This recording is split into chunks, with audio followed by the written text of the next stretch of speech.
entiendo que están aquí compañeros también de nuestro área de trabajo en la cooperativa Jardín Azuayo, que es donde actualmente estoy desempeñando mis funciones.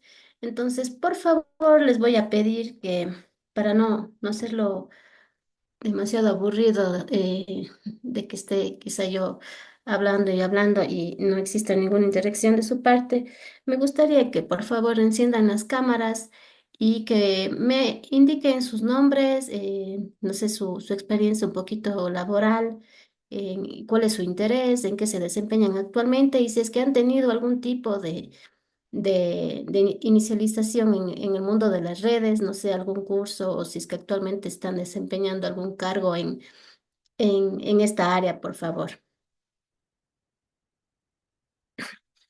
No sé si podemos iniciar de acuerdo a la secuencia que tengo aquí. Claudio ya ha encendido la cámara, entonces por favor iniciemos, Claudio, con usted. Sí, buenas noches, ingeniera. Efectivamente, mi nombre es Javier Gallegos. Yo trabajo en la empresa eléctrica Centro Sur, soy ingeniero de sistemas. Trabajo en el área de, de infraestructura de centros de datos, en la operación de servidores, centro de datos, virtualización, y me vengo desempeñando ya por el lapso de 3 años en esa área. Qué bueno, gracias, Claudio. Mateo, por favor, continuemos con usted. ¿Cómo están? Buenas noches. Mi nombre es Mateo Molina. Actualmente laboro en la cooperativa de ahorro y crédito Jardín Azuayo en el área de monitoreo tecnológico. Bueno, mi interés por este diplomado es para poder fortalecer mis conocimientos y en un futuro tal vez poder escalar un poquito más en mi área de trabajo. Eso, muchas gracias. Perfecto, gracias, Mateo. Continuemos, Diego Chaca, por favor, con usted. Buenas noches, ingeniera. ¿Cómo le va? Bueno, mi nombre es Diego Chaca, trabajo en la cooperativa de ahorro y crédito de educadores de la SUAY, trabajo en la parte de tecnología de la información, ya 6 años. Bueno, este curso está muy interesante porque queremos nosotros mejorar nuestro data center y que mejor mediante estos cursos para poder establecer las bases, bases correctas para poder desempeñar de mejor manera nuestra infraestructura. Perfecto, gracias, Diego. Continuemos, por favor, David.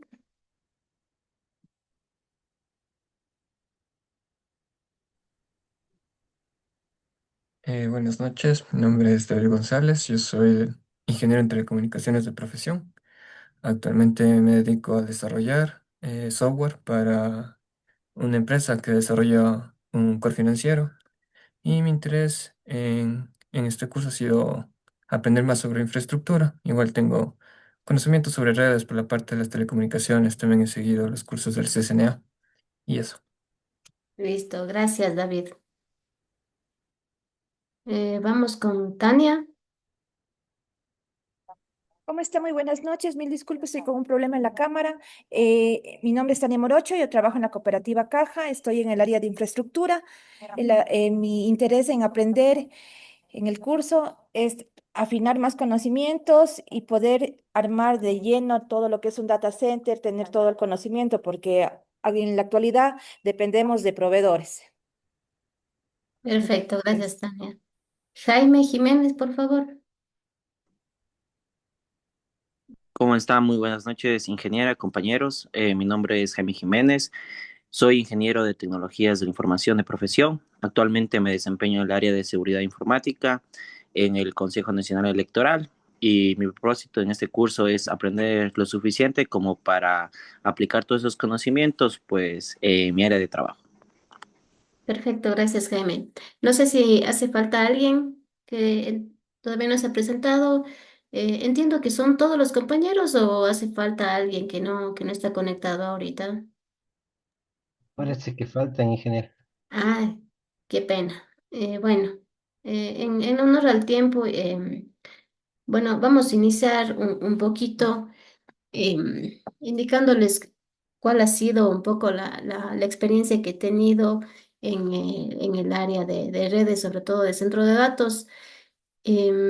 Actualmente, como les comentaba, en la cooperativa de ahorro y crédito Jardín Azuayo, como ustedes conocen y quizá ya con Víctor revisaron mucho del tema de implementación de data center, estuvimos involucrados en este proyecto que fue un proyecto retador como equipo, como institución, y que a fin de cuentas nos ha servido mucho para aprender un poco desde cero, ¿no?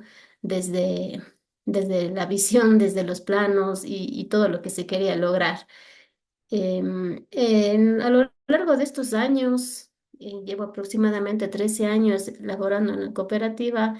He podido evidenciar el crecimiento que ha tenido la misma, tanto en su topología o en su arquitectura de red, como en cómo se ha expandido en el territorio ecuatoriano.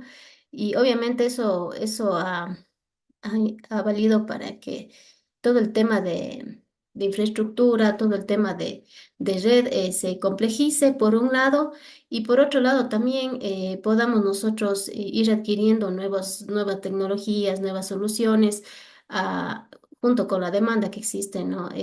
Del medio, con la actualización que debemos tener periódicamente. Y actualmente contamos con dos centros de datos ya como un centro de datos principal, en donde se alojan todas nuestras aplicaciones y servicios de core, y un centro de datos alterno o contingente que le llamamos, que obviamente aloja los servicios o los sistemas de contingencia para ser activados en el momento que sí se los requiera. Adicional, en este sitio tenemos también la presencia de segmentos o de redes de certificación de desarrollo para el soporte de la operatividad de todos los departamentos de la cooperativa. No sé si es que me pueden comentar un poquito con Víctor, entiendo que tuvieron ya algún tema introductorio, que pudieron revisar con él, no sé, no quisiera quizás cansarles y repetir conceptos y repetir información que ustedes ya tienen. Entonces, no sé si es que alguien de ustedes me puede ayudar tal vez con esa información.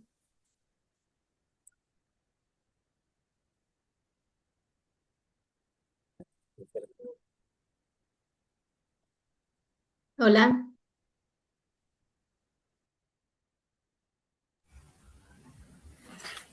¿Cómo le va? Bueno, a breves rasgos, lo que ya hemos estado viendo es de lo, lo- cómo se tiene que, que conectar lo que tenemos que ver, tanto es en la electricidad, en el aire acondicionado, en los sistemas de seguridad.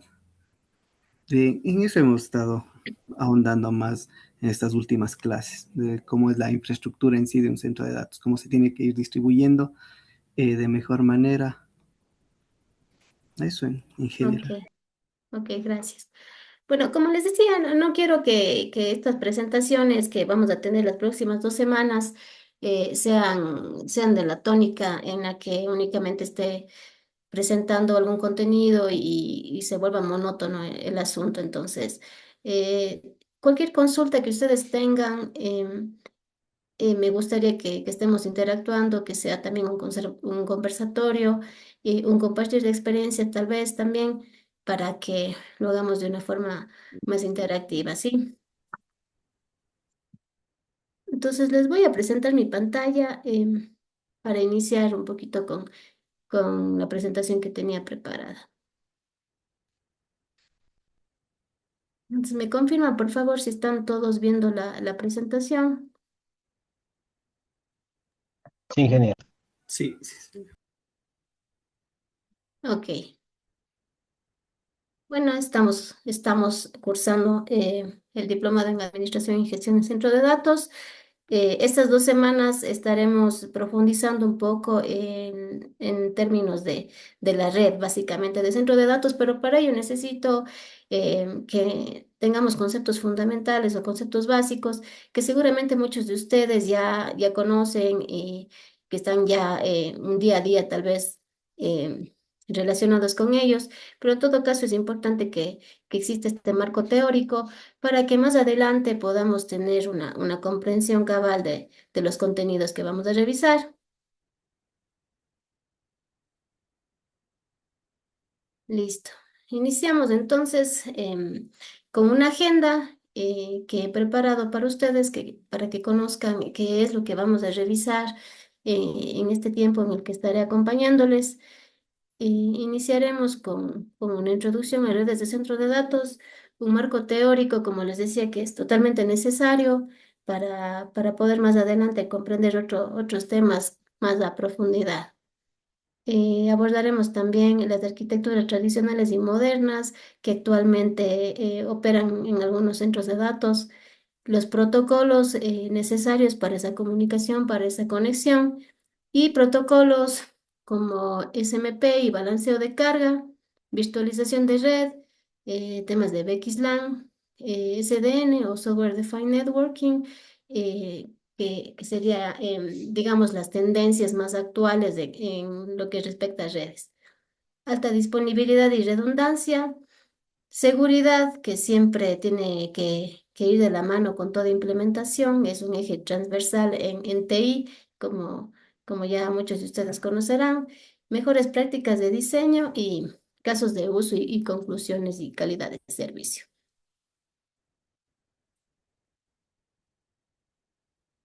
Ya, bueno, un poquito el tema de data center, como ustedes ya tuvieron alguna introducción, pero vamos a revisar un poco estos términos y conceptos generales. Bueno, el rol de data center, como ustedes ya saben, se construye y opera sobre varios componentes o ejes principales que se integran para garantizar la disponibilidad, la seguridad, el rendimiento y continuidad de un negocio. El data center se ha convertido o es el core, el corazón de las empresas. Hoy en día, creo que todas las empresas o su gran mayoría están apoyadas en procesos tecnológicos, en aplicaciones y demás que hacen posible, ¿no? Que estas empresas estén presentes en el medio. Y obviamente el tema de centros de datos, como les decía, es un tema bastante extenso, involucra muchos ejes.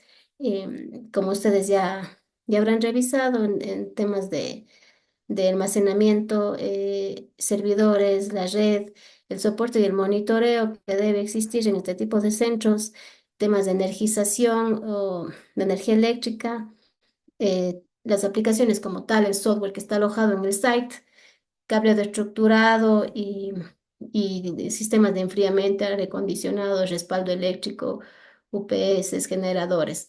Todos estos campos o todos estos componentes se integran y con el cumplimiento de normas, de mejores prácticas para establecer o para formar un centro de datos que soporte las aplicaciones alojadas y que sobre todo garantice el acceso que cada día más exige que sea un 24/7, ¿no es cierto? No, ya las empresas no toleran tiempos de downtime, tiempos de inactividad.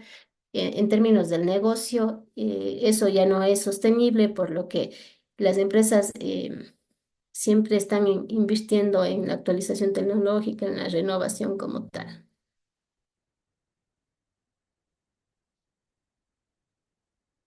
Bueno, ¿cómo es un poquito el data center? ¿Cómo está conformado? Un poquito de lo que les hablaba. La infraestructura física, ¿no es cierto? Como tal, el tema de obra civil entiendo que también revisaron ya un poco, pero básicamente un data center como tal está conformado por la sala de TI como tal, que está dentro del edificio, en donde están alojados los racks, los servidores, el almacenamiento y temas de cableado de, de las redes, ¿no es cierto? Sistema de climatización o de enfriamiento, que es muy importante también en un data center, los sistemas de gestión y respaldo de energía.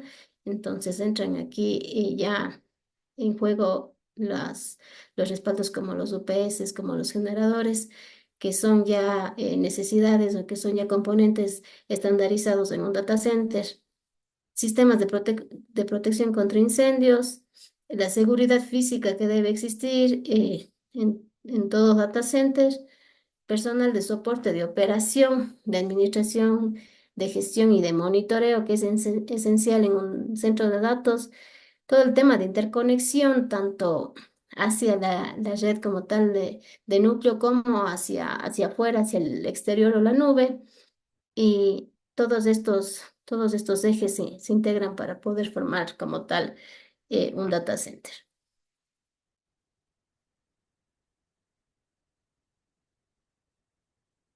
Ya, entonces los centros de datos por su ubicación se clasifican básicamente en dos.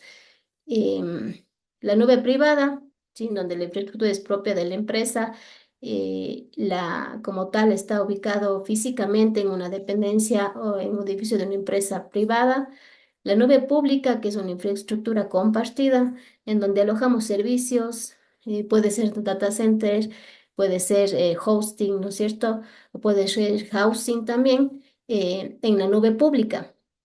Y una tercera, que es una combinación de las dos, que es la nube híbrida, en donde vamos a tener quizás servicios, quizás componentes en la nube pública y en la nube privada. Por ejemplo, temas de aplicaciones de colaboración, que es mucho la tendencia de ahora, de que las empresas ya no estén alojando ese tipo de servicios en su propia infraestructura, sino que eso esté ya en la nube pública, ¿no es cierto? Y estemos bajo demanda contratando este tipo de servicios. Básicamente las diferencias que tenemos entre estos dos tipos tienen relación o directamente dependencia con el tema de coste, ¿sí? Que es lo que manda, digamos, principalmente en la implementación de los centros de datos, temas de cumplimientos de estándares, de recuperación ante desastres y temas también de seguridad, que en el mundo actual, y como les decía, es un eje fundamental y transversal a todas las capas de un centro de datos en términos de seguridad. La, la nube privada o también llamada on-premise tiene un alto costo de implementación en un inicio, ¿no? Todo el tema de provisionamiento, de licenciamiento de equipos físicos, servidores, como tal, los fierros que conforman un data center es una inversión bastante alta que tendrían que hacer las empresas para poder lograr un data center que tenga un nivel básico de cumplimiento de estándares internacionales. El tema de sistemas de backup, de, de recovery, digamos, de los servicios como tal de TI, digamos, es medio, sí, porque viene también de la mano con la inversión inicial. Y el mantenimiento como tal también se eleva en términos de costo, porque estamos soportando toda la infraestructura. Entonces, la gestión siendo propia de la empresa implica el que se tenga todos el equipo técnico, el soporte, el tema de licenciamiento y demás. Entonces, en el tiempo, quizá va disminuyendo el tema de inversión inicial, pero seguimos manteniendo un tema de coste a largo plazo. Versus el cloud o la nube que trabaja bajo demanda, perdón, trabaja bajo demanda, entonces digamos que el costo como tal no es tan elevado como una implementación desde cero de un data center, ya que podemos optar por servicios o por aplicaciones de acuerdo a las necesidades que tenga la empresa. Temas de seguridad, es un poco complejo para las empresas privadas alojar quizá aplicaciones muy críticas y de información sensible, porque obviamente siempre existe ese recelo de compartir información, ¿no es cierto? De compartir información crítica con la nube, que al final es de carácter compartido.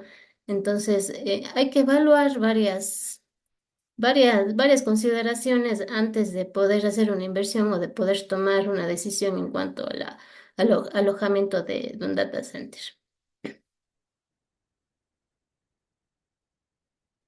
Bien, entonces, un poquito lo que les comentaba, el cloud computing o la nube pública básicamente se resume en una escalabilidad y flexibilidad limitadas, ¿Por qué? Porque al ser bajo demanda, podemos nosotros personalizar quizá un servicio de tal forma en la que podemos, de acuerdo a cada necesidad, solamente solicitar, ¿no es cierto?, que se incremente, por decir algo, la memoria de un servidor. Entonces, en ese sentido es escalable y es flexible, ¿no es cierto?, de acuerdo a las necesidades y obviamente al dinero que podamos pagar. La inversión inicial, como les decía, es menor y la nube elimina la necesidad de adquirir infraestructura y licenciamiento costoso en un inicio, entonces se vuelve un poco más atractivo en el tema de costos. Actualizaciones y mantenimientos automáticos, ya que los proveedores de la nube son los que se encargan de toda esta gestión, de todo este mantenimiento, este monitoreo y demás, lo que quita un poco el peso a las empresas privadas de que lo tengan que hacer ellos mismos y que obviamente tengan que invertir en ese tipo de mantenimientos. La alta disponibilidad que podemos tener, eh, bueno, con proveedores o grandes proveedores en la nube como son AWS, como es Google Cloud, existen ya garantías eh, definidas, tenemos SLAs ya muy bien definidos con este tipo, por ejemplo, de empresas, en el que el tema de disponibilidad se vuelve un problema menos del que preocuparse para las empresas debido obviamente a su infraestructura y debido a la gran empresa que gestiona estos recursos. Tenemos obviamente siempre que considerar ventajas y desventajas cuando optamos por una opción o cuando estamos evaluando una solución de acuerdo a una necesidad o planteado una necesidad de una empresa. En temas de seguridad y privacidad, como les decía, el cloud computing o la nube pública, quizá puede generar un poco de resistencia por el tema del alojamiento de data crítica, ¿no?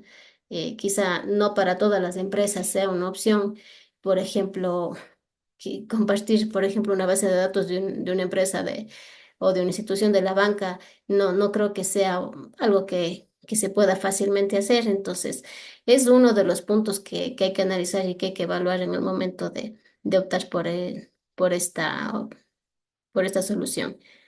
Y los costos recurrentes, bueno, sí, sí, muy bien. Es cierto que al inicio no existe una inversión demasiado alta, pero siempre estos pagos anuales, estos pagos cada 3 años, por ejemplo, de licenciamiento, de recursos y demás, a largo plazo sí podrían superar una inversión inicial en una infraestructura local.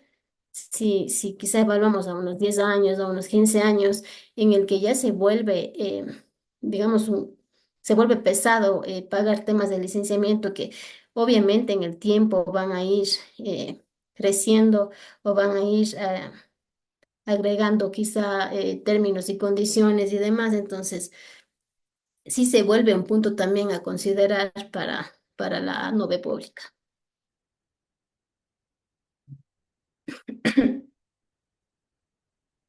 La nube privada, por otro lado, o on-premise, tiene un mayor control de la infraestructura y también seguridad, ya que ofrece una mayor privacidad, ¿no es cierto? La empresa que decide optar por esta solución es la única que tiene acceso al acceso físico, acceso lógico, gestión centralizada, no necesita exponer ningún tipo de servicio que no sea de misión pública, digamos. Entonces, en términos de seguridad y privacidad, se vuelve atractiva esta solución em, y que por lo general son las elegidas por empresas de misiones críticas o de aplicaciones críticas. La capacidad de controlar la infraestructura obviamente es centralizada, entonces permite tener una mayor visibilidad, un mayor control de, de la infraestructura como tal, de las aplicaciones que se encuentran alojadas aquí. Entonces podemos tener el control de componentes de hardware, de software, las redes, el acceso. Entonces sí es en temas de gestión quizá una ventaja de esta opción. Desventajas o puntos para analizar de la nube.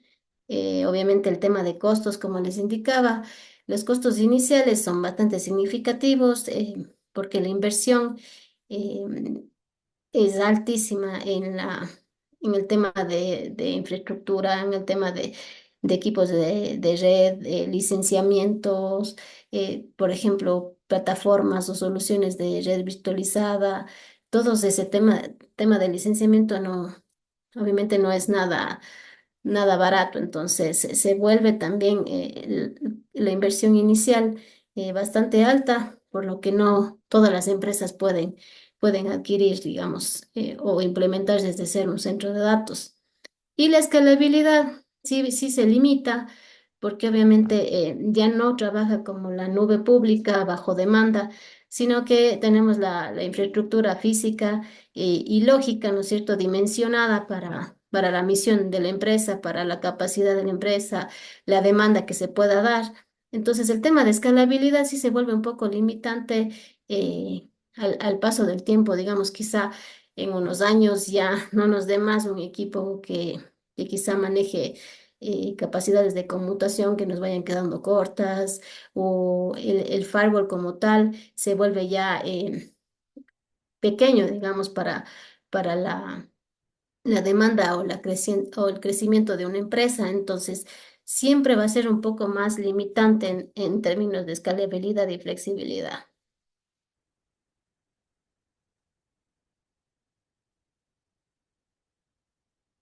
Entonces, aquí tenemos un pequeño gráfico o comparativa de las dos soluciones. Vemos que on-premise, ¿no es cierto? La inversión inicial es bastante elevada y al pasar del tiempo como que se estabiliza un poco, tenemos ya gastos fijos, digamos, de licenciamiento y demás, que hace que un poco se estabilice esta curva o este crecimiento que tuvimos en un inicio. Y contrarrestando con la nube, con el cloud computing, que la inversión inicial por lo general es baja, pero en el paso del tiempo vamos a tener un crecimiento, o vamos a tener quizá del proveedor las actualizaciones en términos de licenciamientos y demás, y en el tiempo sí puede ser que se supera la inversión inicial, ¿no es cierto? El pico que tenemos, por ejemplo, aquí en esta gráfica de 1000K, ¿no es cierto? Quizá estemos bordeando en los 1200K ya en el tiempo.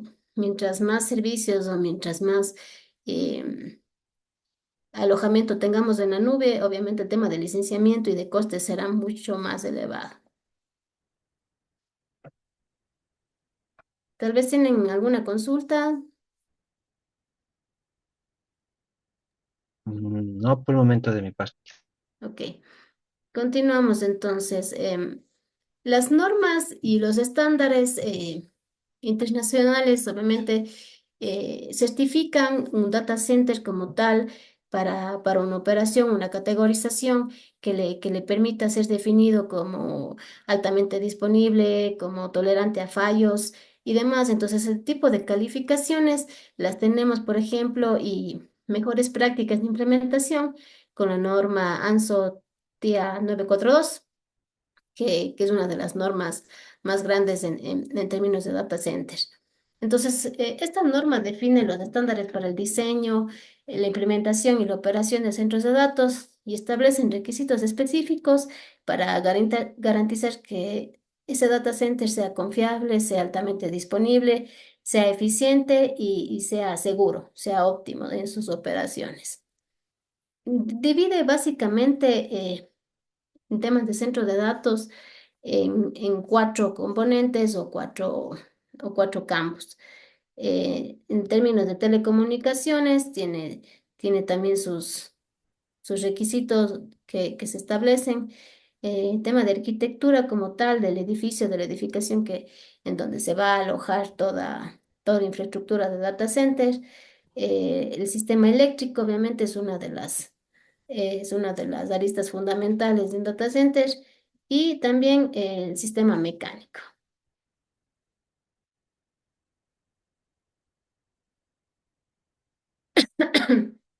Ya, la ANSI TIA 942 define básicamente, en términos de telecomunicaciones, especificaciones en sistemas de cableado, que define los requisitos para cableado estructurado, cómo debe estar tendida o cómo debe estar nemada, cómo debe estar organizado el tema de cableado estructurado, fibra óptica, qué tipo de categoría en el cableado debe existir para cumplir con los requisitos de esta norma. Llega a ser tan granular como el tema de conectores y demás. Entonces, sí define requerimientos bastante específicos para que un data center sea calificado o sea categorizado como un data center que cumple con los estándares para garantizar su disponibilidad. Los espacios de telecomunicaciones que se definen también en esta norma, vamos a ver un poquito más detallado adelante, pero define espacios físicos, distribución física, dónde deben estar alojados los cuartos de interconexión, dónde deben estar alojados los racks, donde ya debe estar instalado el almacenamiento, los servidores, equipos de red, quizá conexión con proveedores y demás. Entonces, todo eso está definido también en la norma.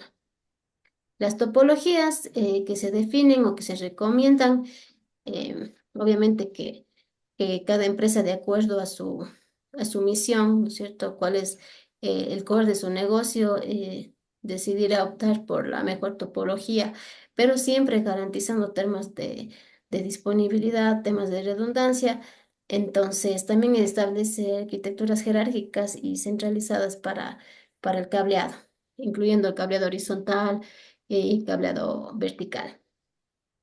La redundancia, como les decía, que define también la norma, ¿no es cierto?, en que en todas las capas contemos con un sistema o contemos con una arquitectura, una topología que cuente con redundancia y que obviamente se va a traducir en minimizar el impacto, minimizar el tiempo en el que una empresa por A o B o por un evento dado pueda puede quedarse fuera de línea. Entonces, en un data center, en la implementación de los data centers, el tema de redundancia a todo nivel debe ser uno de los aspectos fundamentales en los que nos basemos para iniciar con este tipo de proyectos. Vías de cableado, como les decía, requisitos para canalizaciones, bandeja, rutas que deben cubrirse para tendido de fibra óptica y demás.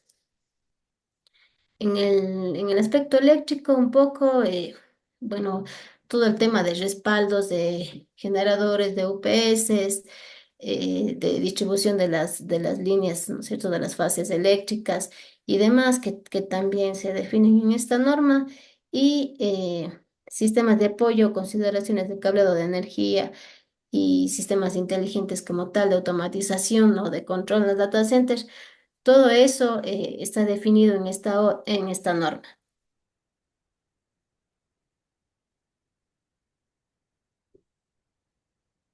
Ya, ¿cuál es el mapa de flujo de datos que define la norma? Define una topología jerárquica para organizar la red del data center en áreas funcionales específicas, o sea, con una misión específica, garantizando así que la distribución de estas áreas se traduzca en optimización y flujo de datos eficiente y mejor gestionado. Se definen entonces, como ustedes ven en la gráfica, costos de entrada, que son los eh, ER, ¿no es cierto?, las interfaces con los proveedores de servicios externos, que toda entidad o toda empresa privada va a tener, básicamente su salida al mundo. Entonces, temas de conexión con ISPs, ¿no es cierto?, con proveedores de Internet, quizá otro tipo de servicios que requieran la conexión con terceros, van a estar ubicados o alojados en este cuarto. El área de distribución principal o MDA es el núcleo central de la red, en donde estarán alojados temas de networking como tal, routers, switches de core y demás. El área de distribución horizontal se define para la agregación de los racks en sí, ¿no es cierto?, para la ubicación de los equipos. Y el área de distribución de equipos, que son los EDAs, es el espacio que contiene los racks con los servidores y los almacenamientos. Entonces, esta es la topología o es el flujo de, de conexión que define la norma para que un data center esté correctamente organizado y que cumpla con los requisitos también de disponibilidad.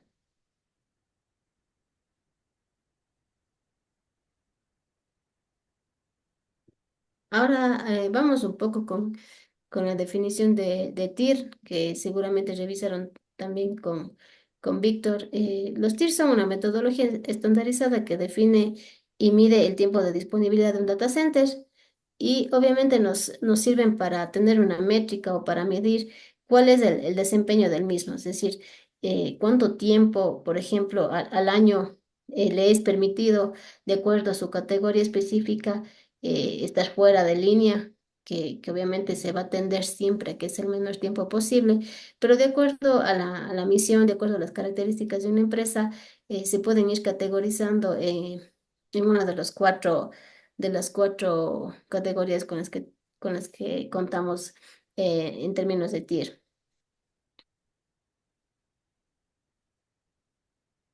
Empezamos con TIR 1 con 99,671 por ciento de disponibilidad anual. Posee componentes que no tienen redundancia, como obviamente el tema de suministro de la fase o de la línea eléctrica pública. Entonces, cuentan con un solo respaldo, por ejemplo, de generación alterna, solo quizá un UPS. Y en toda la arquitectura como tal, o los componentes de data centers no cuentan con mayor redundancia, por lo que son el nivel básico base de la categorización de TIR. ¿A quién va dirigido este tipo de arquitecturas? Pues obviamente serán empresas pequeñas que no tienen una misión muy crítica y que pueden o que tienen tolerancia a tiempos de inactividad y quizá el negocio como tal o la misión como tal de la empresa no le obliga a que estén siempre, digamos, en línea. Entonces, es un data center bastante básico que permite una operación continua, pero que no garantiza tampoco eh, continuidad cuando existe algún tipo de fallo. Vamos avanzando con Tier 2. En Tier 2 ya se considera un tema de redundancia a nivel de componentes. Tiene una disponibilidad del 99,741% anual. Entonces, ya contamos con un respaldo, por ejemplo, a nivel de generación y en nivel de UPS, ¿no es cierto? Quizá en temas también de topologías de red contamos ya con componentes redundantes, entonces vamos escalando un poco en temas de disponibilidad con este tipo de categorización. ¿A quién va dirigido? Y pues lo utilizan igualmente negocios pequeños que necesitan aumentar la disponibilidad y confiabilidad, quizá que no ofrecen servicios en tiempo real y no requieren tampoco, como les decía, una gran disponibilidad en la calidad del servicio. Siguen dependiendo de una sola distribución de energía eléctrica que obviamente no es redundante.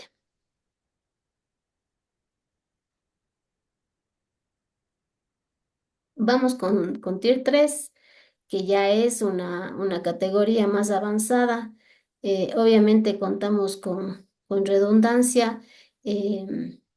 Y una disponibilidad en los servicios del 99,982%, es decir, que al año no puede estar fuera más de 96 minutos. Entonces, como verán, la implementación, el diseño, la implementación de este tipo de data centers ya implica un esfuerzo mayor en tema de costos, en tema de trabajo en sí. ya que se debe definir, ¿no es cierto?, una arquitectura altamente redundante en todos sus componentes o en todas sus capas. Al igual que la norma, que el TIR 2, perdón, cuenta con componentes redundantes, pero la diferencia es que, que las dos vías de distribución de energía eléctrica ahora sí son redundantes, entonces eh, tenemos una línea activa y una línea pasiva que nos va a permitir o nos va a dar una tranquilidad en un momento de fallo, ¿cierto? De la línea principal de distribución de energía, en caso de que algún evento se pudiera dar. ¿A quién va dirigido este tipo de configuración? A compañías con operaciones ya más complejas, que demanden ya un soporte 24/7 y que impliquen obviamente la disponibilidad eh, y la accesibilidad de los servicios de las aplicaciones. Son dependientes de infraestructura de TI para soportar procesos eh, automatizados. Entonces, este tipo de data centers ya implican, ¿no es cierto?, en temas también de personal, personal técnico, personal de monitoreo, que esté siempre alerta, que esté siempre monitoreando, pendiente de que las operaciones del data center estén aseguradas.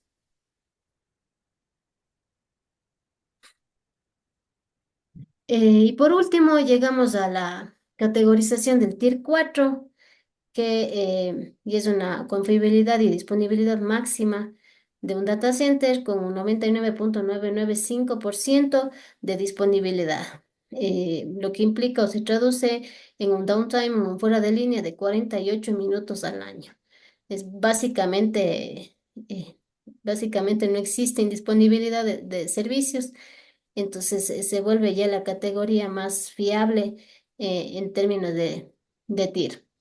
Al igual que el Tier 3 cuenta con los componentes redundantes a todo nivel, como pueden ver, y la diferencia básicamente está en la distribución o las vías de ingreso de la energía eléctrica que ahora sí son redundantes, completamente redundantes, ¿no? Entonces, ¿a quién va dirigido este tipo de categorización?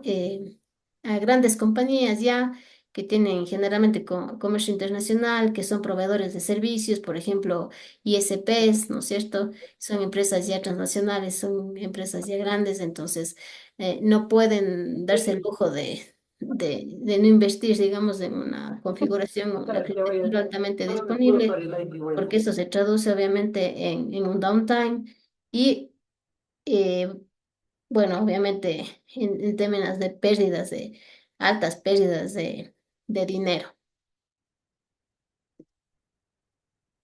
No sé si tienen alguna consulta o duda ahora.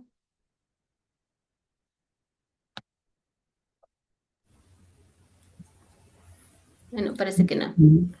No, no, ninguna. Bueno, dicho esto, avanzando un poco con las nociones generales que se deben tener, llegamos a los componentes principales, ¿no es cierto?, de un centro de datos. Está la infraestructura física, en donde están el edificio como tal, las salas, los racks, los gabinetes del cableado, la energía eléctrica, que es la alimentación de la red pública, ¿no es cierto? Eléctrica, UPS, generadores, PDUs, la climatización que debe existir, el aire acondicionado, temas de sensores, eh, y la conectividad y las redes que son el punto o el objetivo de este módulo, el almacenamiento y los datos, ¿no es cierto? La storage, la replicación, temas de backup, la seguridad, tanto física como lógica o informática que debe existir, la gestión, el monitoreo y del soporte de la operación como tal del data center y el tema de consideraciones de continuidad del negocio, en donde entran conceptos o nociones generales de planes de continuidad y de recuperación de desastres.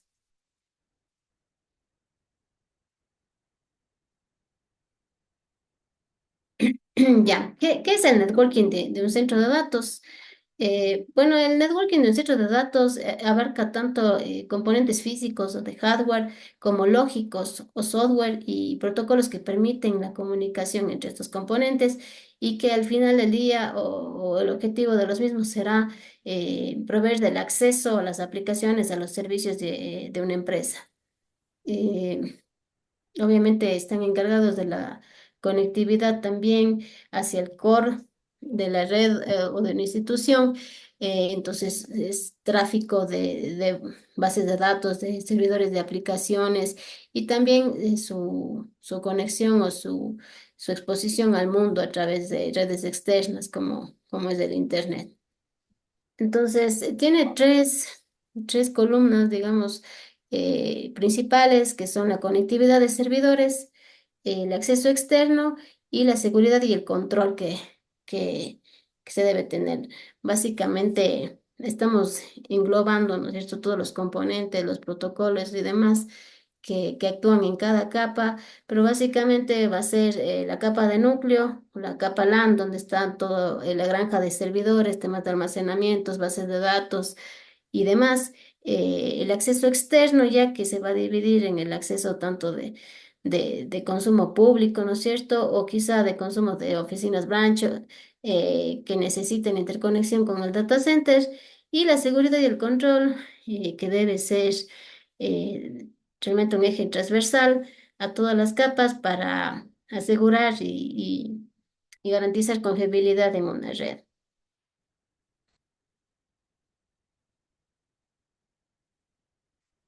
Bueno, vamos a iniciar un poquito con lo que es la conectividad de servidores. La conectividad de servidores o la red LAN de un data center está diseñada para interconectar y para garantizar grandes capacidades de conmutación, de flujo de data, ¿no es cierto?, en un centro de datos. Usa arquitecturas tanto tradicionales quizá, también modernas o avanzadas y los protocolos que necesita para permitir el intercambio de esta información o de esta data de manera eficiente para garantizar así el acceso a las aplicaciones críticas que maneja una empresa dada. No sé si alguien ha tenido experiencia con administración de redes centro de datos. Mm, No sé si es que tienen alguna experiencia ya con redes modernas, digamos, definidas por software, algo de virtualización o más temas de arquitectura tradicional que se manejan. No sé si alguien puede compartir esa experiencia. Nosotros, bueno, en la empresa manejamos lo que son el VMware. Nosotros tenemos con VMware lo que es la parte de virtualización. En Chai, por Ujú, ejemplo, nosotros tenemos un switch distribuido en el centro, propiamente que viene en el VMware, el switch distribuido en la parte del centro de datos principal y en el centro de datos alterno ya tenemos ya un switch, ya no tenemos el switch distribuido, sino ya toca ir definiendo las redes en cada uno de los hosts. Y también lo que claro. tenemos es un chasis, entonces al tener el chasis nosotros lo que definimos son, creamos las VLANs internamente en los switches Ethernet porque tenemos incorporado ahí los switches Ethernet. Y a nivel Ujú. de VMware lo que se crea son las VLANs para que les pueda ver esas redes. Ok, Eso es lo que tenemos. Tenemos supongo también que la parte de la red de SAN, que es para el Ujú. almacenamiento de datos. Claro. Supongo que este tema de que no puedan contar, digamos, con el tema de virtualización en los dos sites es justamente por temas de licenciamiento. A ver, claro, claro, justamente por eso. Lo que pasa es que alguna vez en la empresa tenían lo que es la parte del NSX. Con Ujú, VMware. Entonces, en claro. la parte del NSX, como tenemos los dos centros de datos principal y alterno, en el principal se colocó el NSX y quedó alguna vez y ahí el aplicativo, como antes VMware sí le daba esa facilidad, quedó Ujú, ese plugin, por decirlo así, del switch distribuido. Por claro. eso lo tenemos así. Sí, sí, actualmente, bueno, el NSX no lo tenemos operativo, pero quedó la parte del switch distribuido ahí. Ah, ya, o sea, tienen virtualizadas los gateways de la red de servidores. Correcto, correcto. Ah, Y perfecto. obviamente ya internamente en el switch Ethernet y las VLANs tenemos ya clasificados por VLAN, por diferentes redes para servidores, de red de gestión, red para PCs que le tenemos denominados ahí internamente. Ya, o sea, su contingencia básicamente es manual, aún, todavía. Bueno, la contingencia nosotros tenemos el SRM. Ya. A nivel de Activo, máquinas activo, virtuales, pasivo. pero Claro, a nivel sí, de sí. red, temas de gateway y demás, entiendo que es un proceso manual. Sí, sí, sí, sí, sí.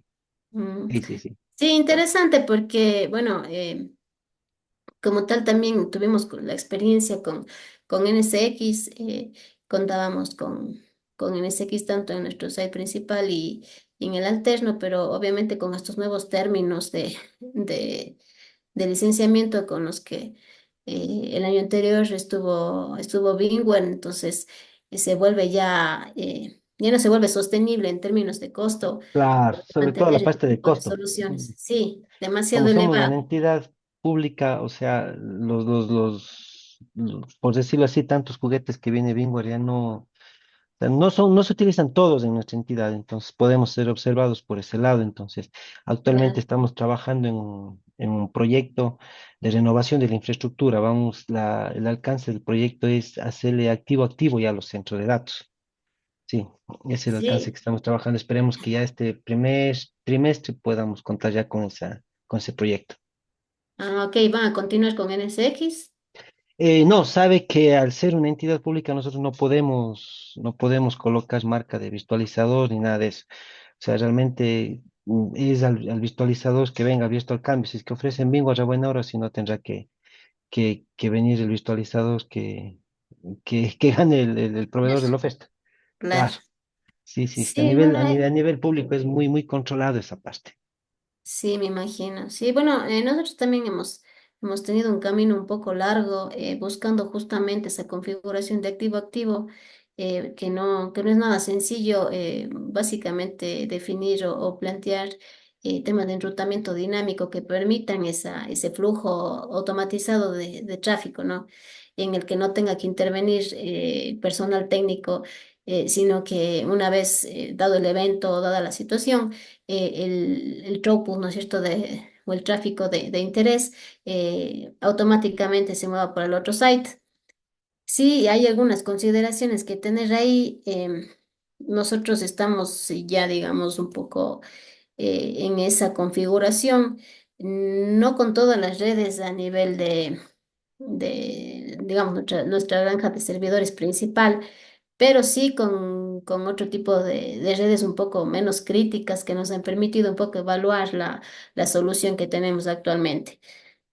Es interesante porque como personal de TI, obviamente lo que se quiere es la eliminación, digamos, o la intervención manual como tal para garantizar tiempos de respuesta mucho más interesantes, mucho más competitivos que permitan la continuidad del negocio inmediata, si es posible, ¿no es cierto? Entonces, sí, sí es interesante ir evaluando estas soluciones, estas alternativas.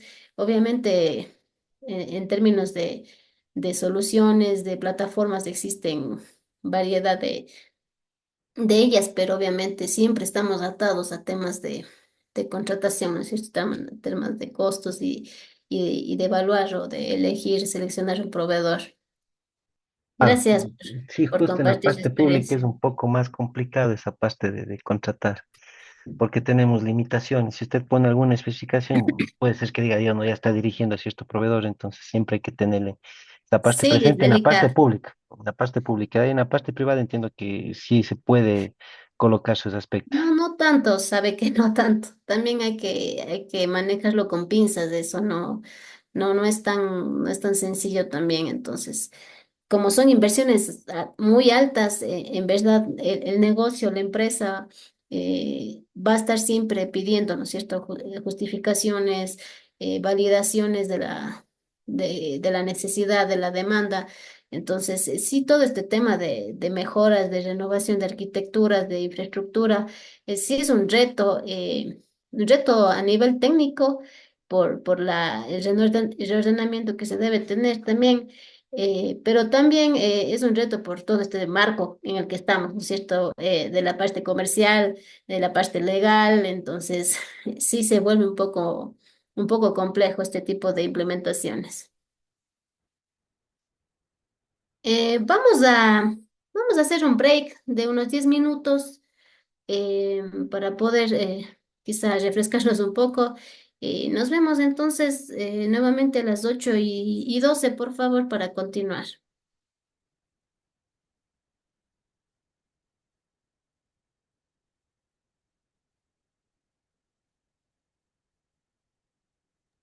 Correcto, ingeniera.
Hola,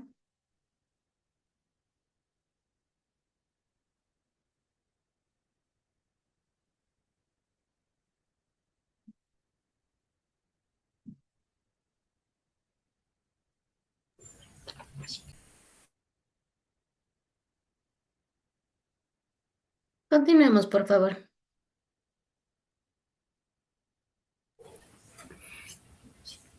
Claro. Listo, entonces estábamos hablando un poco de los componentes de una red de centro de datos y estábamos iniciando con la conectividad de servidores, la red núcleo, digamos, de la red LAN de un centro de datos.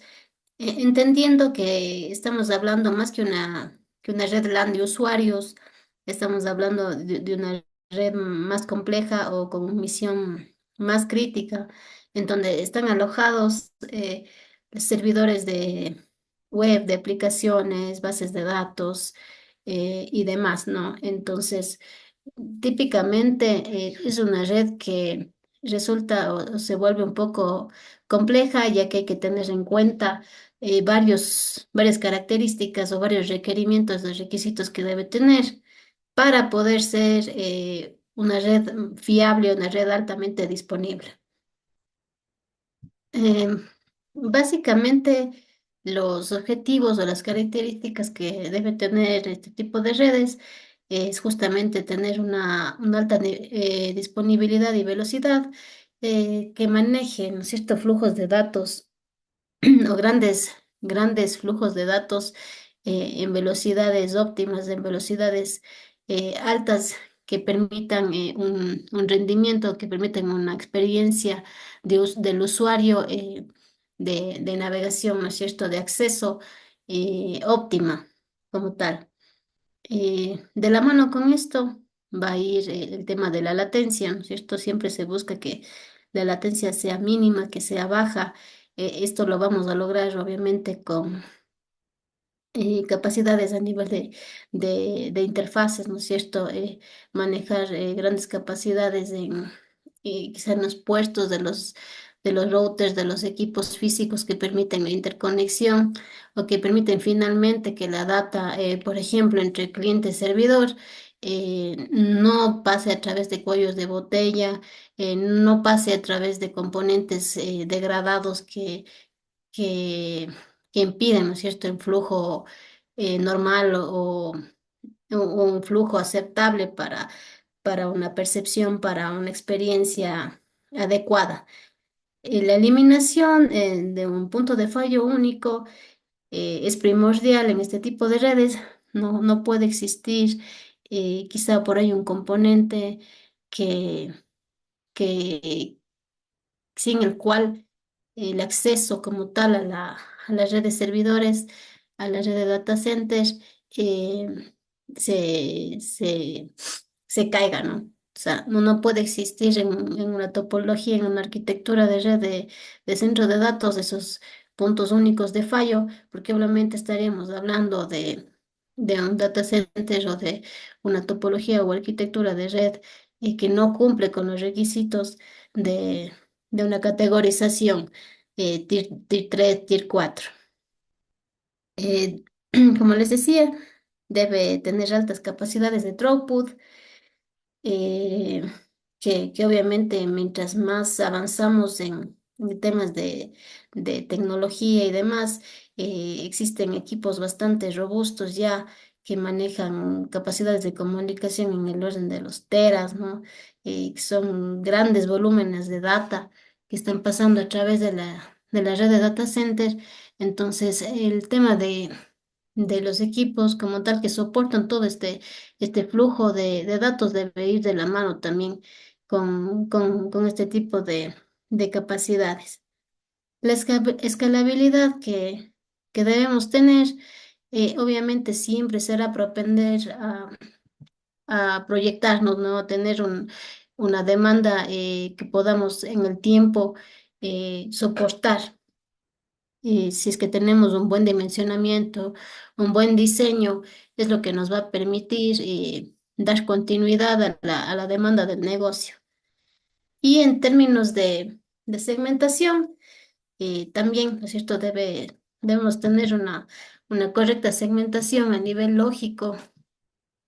Esto nos permiten herramientas, obviamente, como el tema de virtualización de redes que estábamos conversando hace un momento, en el que podamos lógicamente quizá definir varios dominios de broadcast o de acuerdo a la criticidad de una aplicación, de un servidor, podamos agruparlos dentro de de un equipo, ¿no es cierto?, dentro de un grupo de servidores que no puedan ser fácilmente vulnerados, que, que no tengan directamente visibilidad en la red con el resto de servidores que quizá no cumplen o que no son tan críticos. Entonces, este tema de segmentación también es primordial en una red de data center y también es el punto o el objetivo que a veces tenemos en las auditorías o en temas de control, ¿no es cierto?, de entidades de control, en el que se garantice que este tipo de servidores, por ejemplo, las bases de datos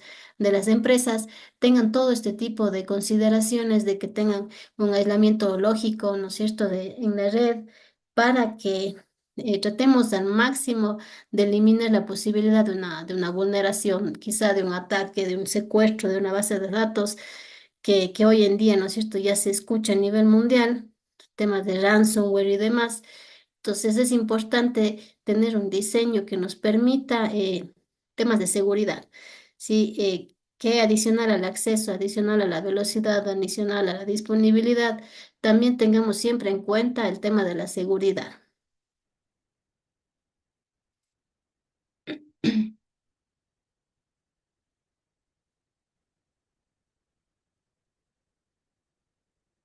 Ay, perdón, se me fue esto. A ver.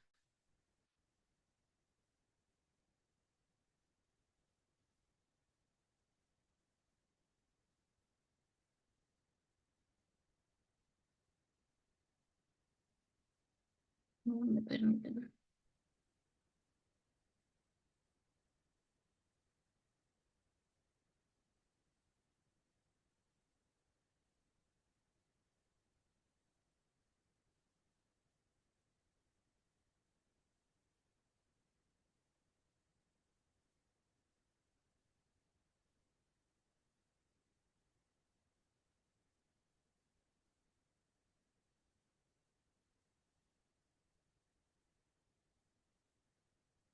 Listo. Entonces, profundizando un poco en cada una de las características o los objetivos de una red de data center, iniciamos con alta disponibilidad o HA, ¿no es cierto? Mejor conocido en términos técnicos como HA, que es un enfoque del diseño de sistemas cuyo objetivo es garantizar los acuerdos de nivel de servicio. Los SLAs, ¿no es cierto? Que como ustedes conocerán, básicamente es un documento que define cuáles son los acuerdos del servicio, cuál va a ser la disponibilidad, cuál va a ser eh, la disponibilidad como tal. Y este documento o este acuerdo es firmado por el proveedor, por el cliente, para que, ¿no es cierto?, no tengamos temas de más adelante de downtimes muy prolongados y demás. Entonces siempre va a ser la tendencia de que el proveedor que está ofertando este tipo de servicios siempre tienda a superar, ¿no es cierto?, el tema de porcentaje de disponibilidad anual y que no siempre es cumplido, ¿no es cierto? Pero este acuerdo, este documento es de orden legal, ¿no es cierto? Entonces sí existe también un tema ahí o un marco legal que hay que cuidar de acuerdo a la demanda que tiene una empresa con uno u otro proveedor. La alta disponibilidad mide la capacidad real del sistema de responder ante fallos, ¿no es cierto? Y cuál va a ser la respuesta de todo el sistema como tal para responder, para minimizar los tiempos de respuesta de acceso ante un evento dado y mantener obviamente con esto la continuidad y las operaciones de un data center como tal. hay que entender y que recalcar que no es lo mismo un uptime que un HA. Sí, son términos diferentes y conceptos distintos. No sé quién me puede decir cuál es la diferencia entre los dos.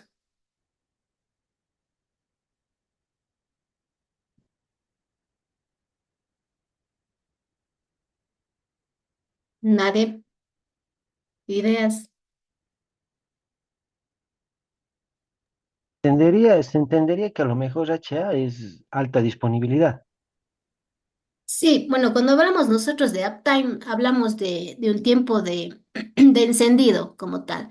Sí, cuando vamos, por ejemplo, a un servidor y quizá queremos consultar el tiempo de uptime, ¿no es cierto?, del servidor, vemos que ha estado, qué sé yo, 14 días, ¿no es cierto?, de uptime.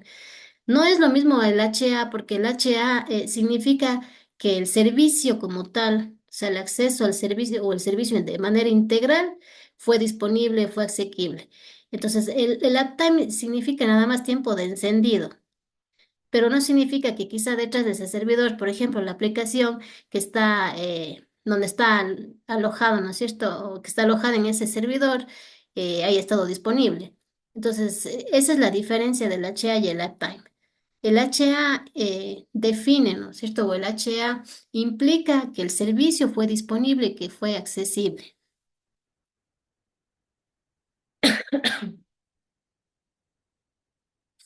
Ser una especie de activo pasivo, el uptime tal vez.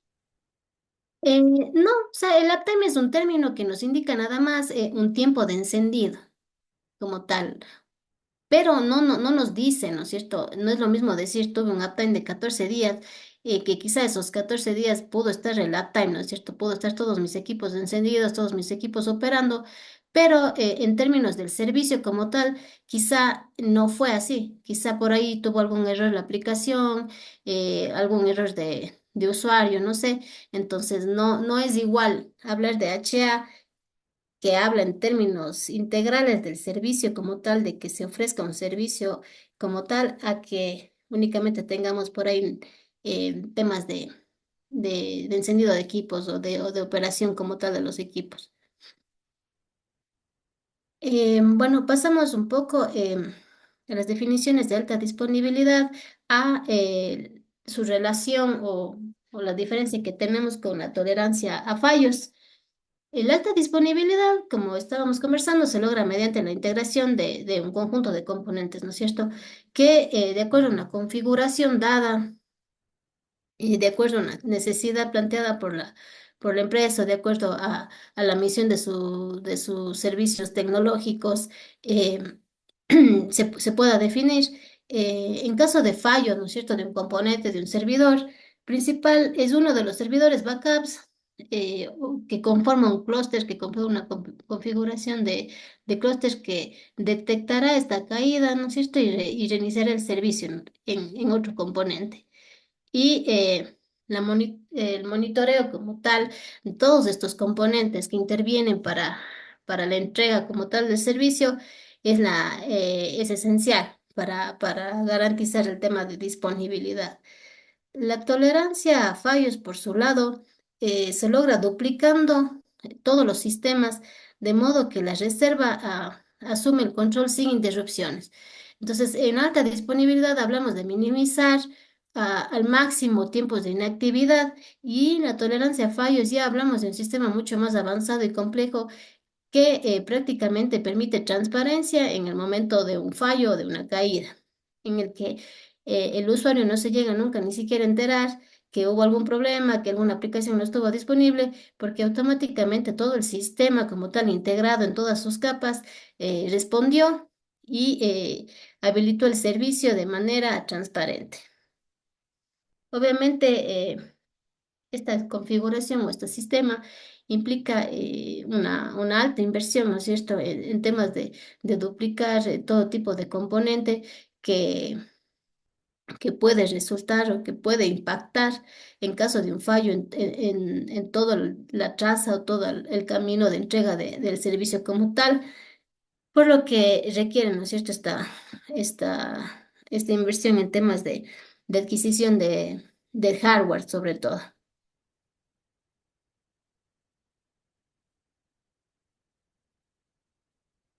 Ya, nos dice, un sistema puede tener alta disponibilidad, pero no ser tolerante a fallos, ¿no es cierto? Podemos minimizar quizá en muchas de las empresas o muchas de las instituciones temas de tiempos de respuesta, pero siempre existe, ¿no es cierto? Ese downtime, digamos, pero no puede ser tolerante a fallos por este motivo. Y también puede ser ambas cosas, puede ser altamente disponible y también puede ser totalmente tolerante a fallos. Pero si se dice que una aplicación es tolerante a fallos, implícitamente se considera que también tiene alta disponibilidad. Para entender un poquito esto de manera gráfica, vemos, ¿no es cierto? En el gráfico tenemos por un lado alta disponibilidad en el que vemos los componentes que tenemos, ¿no es cierto? Como en stand-by, como en backup, esperando la caída o esperando el fallo de sus componentes principales. Y por otro lado, el tema de tolerancia a fallos, en el que tenemos ya una doble configuración, una redundancia total de todos los componentes que intervienen. Entonces, de esta manera, localmente, por ejemplo, aquí vemos que tenemos redundancia local en el componente C2, ¿no es cierto? Y también tenemos una redundancia en el componente o en la instancia AZ2. Entonces, esto nos permite que un sistema sea redundante en términos generales, integrales, y lo que traduce este tipo de configuración es en el que no existe un tiempo de downtime, un tiempo de conmutación que vemos, por ejemplo, aquí en alta disponibilidad. Se cayó el uno, así sean milisegundos, ¿no es cierto? Así sean fracciones de minuto, tenemos esa conmutación que de una u otra forma sí va a ser visible o sí puede ser percibida. En cambio, en un sistema totalmente tolerante a fallos, eso no existe. ¿Por qué? Porque la infraestructura como tal, la arquitectura como tal, garantiza que no existen este tipo de tiempos muertos, sino que fluye automáticamente todo el sistema que fue pensado para esto, con esta misión.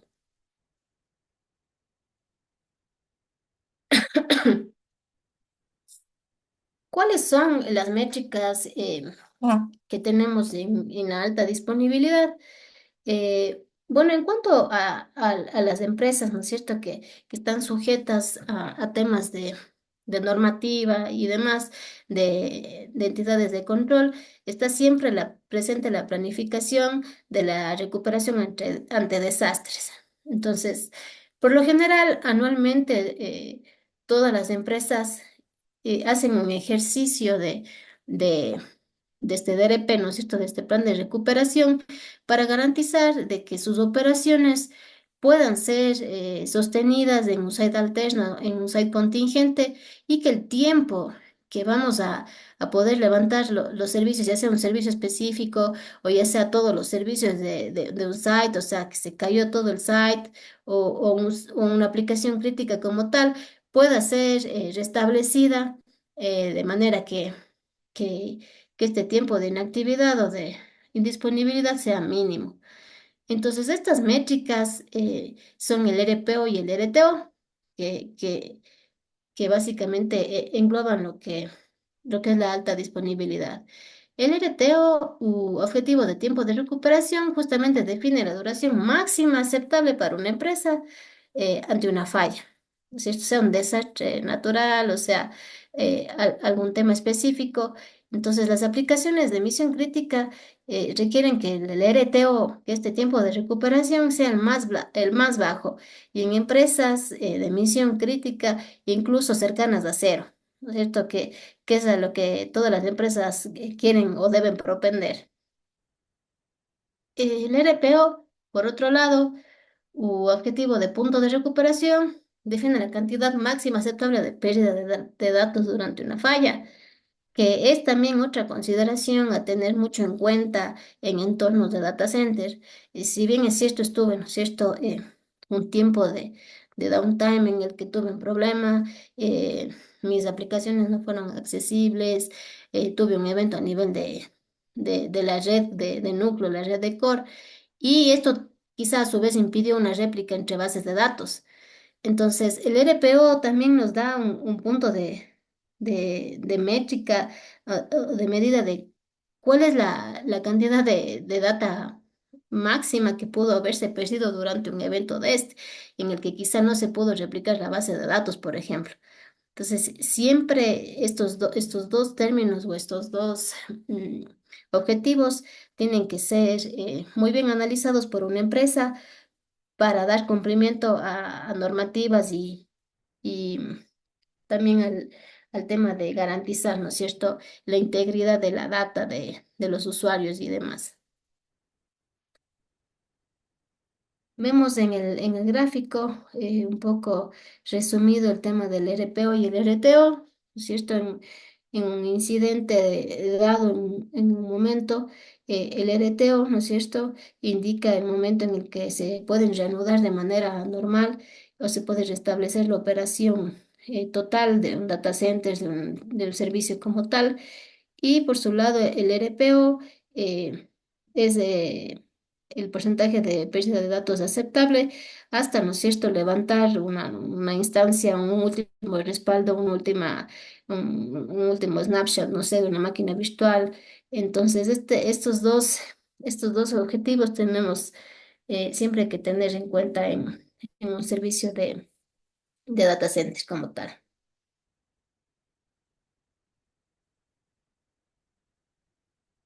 Cuando hablamos de alta disponibilidad, estamos hablando obviamente de una configuración del clúster. Los clústeres de alta disponibilidad es una configuración de equipos, servidores que trabajan en conjunto para garantizar tiempos mínimos de downtime.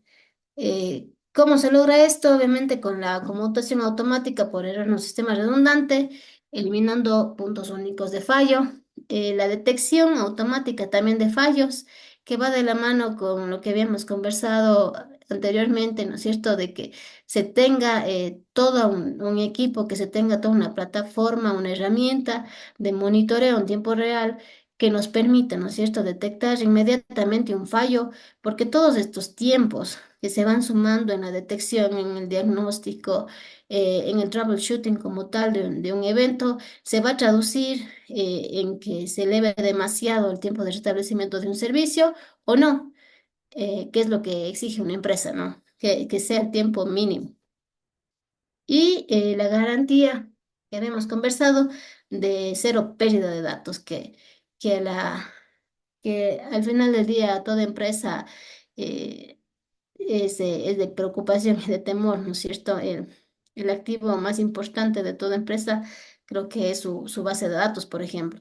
Entonces, siempre este tipo de servidores, este tipo de data tiene que ser totalmente garantizada su integridad y todas las operaciones, los sistemas con los que podamos contar en los demás componentes de la red tienen que garantizar este tema de protección, por ejemplo, las bases de datos que siempre son por lo general lo más crítico.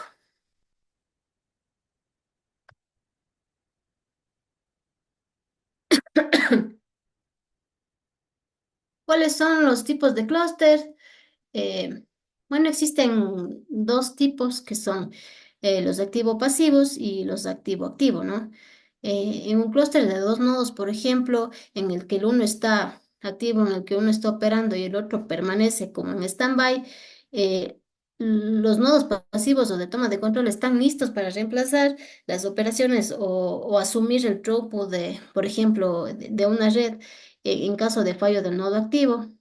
Entonces, va a existir, ¿no es cierto?, este tema de, de este intervalo de tiempo, por más mínimo que sea, en el que el throughput que estaba, por ejemplo, atravesando por un router específico, se cayó, ¿no es cierto? Y toda esta convergencia de tráfico a un segundo nodo va a tener algún tiempo de inactividad. El clúster reactivo-activo, en cambio, igualmente tomando el ejemplo en el que tenemos dos nodos, ambos están en activos simultáneamente. ¿Qué significa esto? Por ejemplo, que están operando de manera paralela, ¿no? No está el uno a la espera de la caída del otro, sino que los dos están simultáneamente en operación y cualquiera de ellos puede aceptar las solicitudes, ¿no es cierto? O cualquiera de ellos pueden rutar paquetes hablando en términos de red de los usuarios, de servidores y demás. Junto con esto, también vienen otros temas, por ejemplo, de balanceo de carga que vamos a hablar más adelante, pero básicamente es este concepto de transparentar ya cualquier tipo de conmutación, dada una falla o dado un error a nivel de la red, a nivel de la infraestructura, en el que permita justamente esta transparencia de que no se sienta siquiera una caída, perdón, o un fallo en la infraestructura. Si uno de los nodos falla, todas las solicitudes se procesarán automáticamente a través del otro nodo activo y la convergencia el restablecimiento de servicios será prácticamente automático con cero downtime.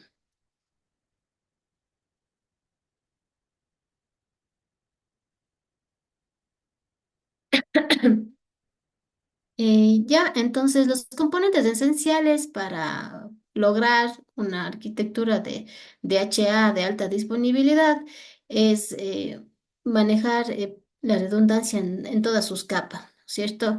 En términos de red, es lograr eliminar por completo los puntos únicos de fallo en toda la infraestructura. Entonces, la redundancia existe o debe existir a nivel de hardware, ¿no es cierto? Servidores, o fierros, almacenamiento, networking, también a nivel de capa 7 de aplicaciones como tal, y de la infraestructura física también, en temas de alimentación eléctrica, refrigeración, acceso o conectividad de la red. Entonces, solo así podemos lograr un sistema, podemos lograr un data center altamente disponible con HA si logramos esta redundancia en todas sus capas. En las infraestructuras empresariales, se recomienda o muchas empresas tienen ya el tema de georredundancia, ¿no es cierto? Que es la réplica de la configuración o alojamiento de los servicios críticos de una empresa en localizaciones distintas geográficamente para protegerse, ¿no es cierto?, de temas de desastres naturales y demás, que obviamente también es un requerimiento o es una normativa a la que estamos sujetos, por ejemplo, el área de la banca, por ejemplo, tiene sus entes de control, entonces este tema de contar con data centers geográficamente distantes es mandatorio, ¿no? Para garantizar así la continuidad del negocio en caso de algún desastre. Entonces, como vemos en el gráfico, tenemos tradicionalmente lo que se maneja en las capas de red con las que contamos en un data center. Tenemos la capa de acceso, ¿no es cierto?, en la que están implementados o configurados los switches en su número o disposición bajo o de acuerdo a la demanda, ¿no es cierto?, que tenga la institución. Tenemos una capa de distribución en la que garantizamos la conexión con la capa de acceso y la capa del núcleo de la red, que básicamente será la puerta de acceso a la red a la red LAN o red de servidores y la comunicación ya o el uplink hacia redes externas, ¿no es cierto? Ya para el acceso como tal a las aplicaciones y servicios alojados en la red de núcleo. Entonces vemos en el gráfico esta, esta configuración totalmente redundante. Vemos, ¿no es cierto? Tenemos por site, tres switches de acceso en cada uno de ellos que están completamente o con full connect, ¿no es cierto? Con los switches de distribución y a su vez ellos tienen una conexión también totalmente en malla y con los switches de capa 3 o routers, ¿no es cierto?, ya de núcleo. Entonces, en la gráfica nos muestra el fallo de uno los switches de núcleo y podemos ver que el encaminamiento de paquetes no se va a ver afectado por la alta redundancia y la configuración que tiene, por ejemplo, esta topología de red. Si es que este equipo falla, sabemos que no será el único punto por el que pueda traficar esa data, entonces se vuelve una red altamente disponible, totalmente tolerante a fallos, ¿no es cierto? En la que se garantiza y se transparenta totalmente la, la entrega como tal de los servicios o el acceso a las aplicaciones.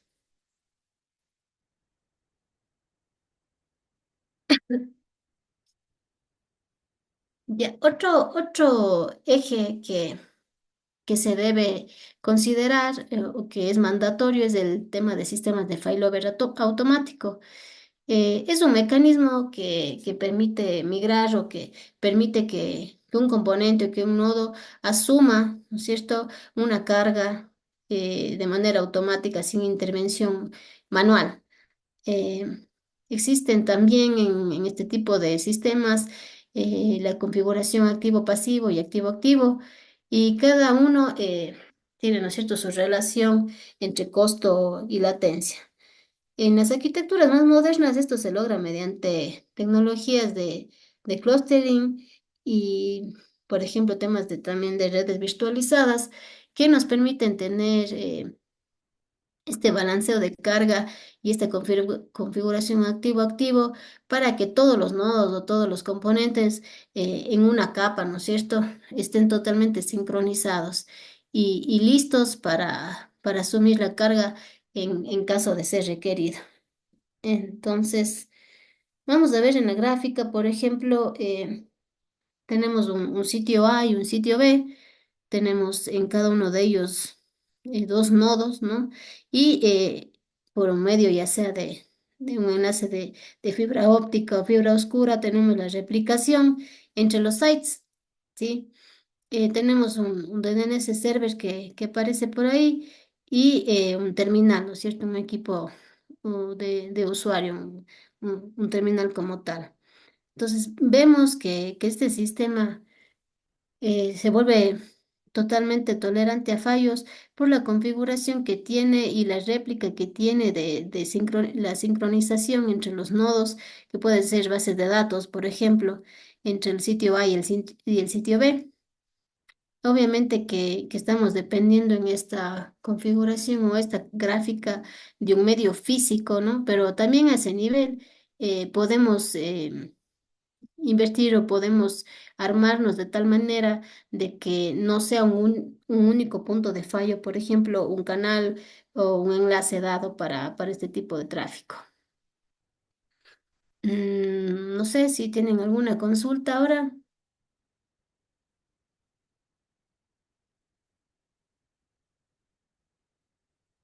No. Mm, no, Vini.